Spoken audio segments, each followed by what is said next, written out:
بسم الله الرحمن الرحيم.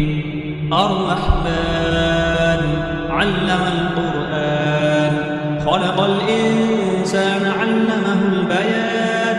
الشمس والقمر بحسبان والنجم والشجر يسجدان. والسماء رفعها ووضع الميزان ألا تطغوا في الميزان وأقيموا الوزن بالقسط ولا تخسروا الميزان.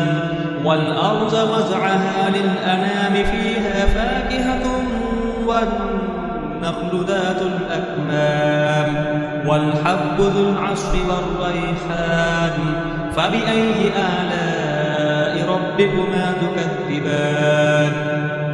خلق الإنسان من صلصال كالفخار وخلق الجان من مارج من نار.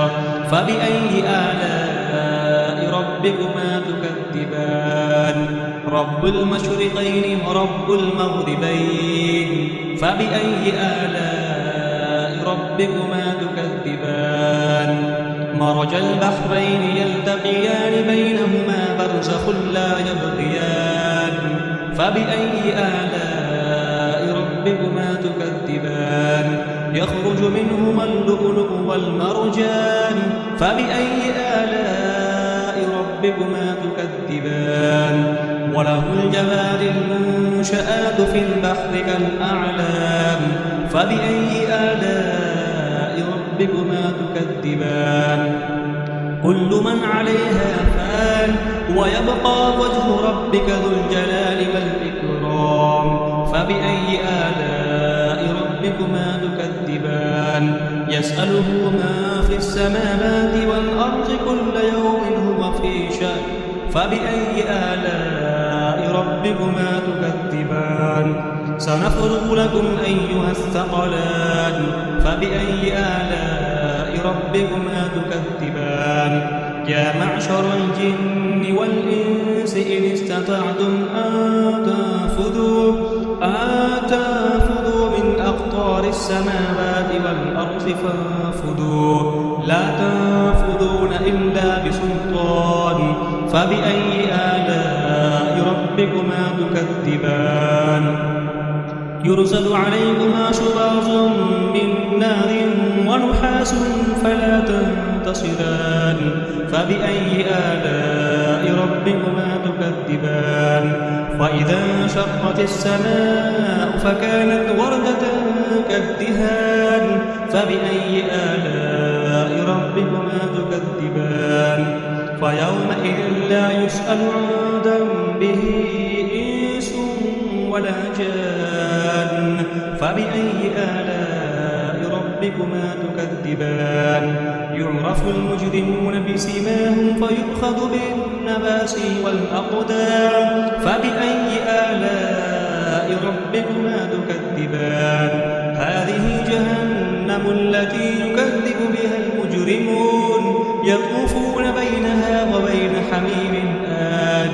فبأي آلاء ربكما تكذبان؟ ولمن خاف مقام ربه جنتان. فبأي آلاء ربكما تكذبان؟ ذواتا أفنان. فبأي آلاء ربكما تكذبان؟ فيهما عينان تجريان. فبأي آلاء ربكما تكذبان؟ فيهما من كل فاكهة زوجان. فبأي آلاء ربكما تكذبان؟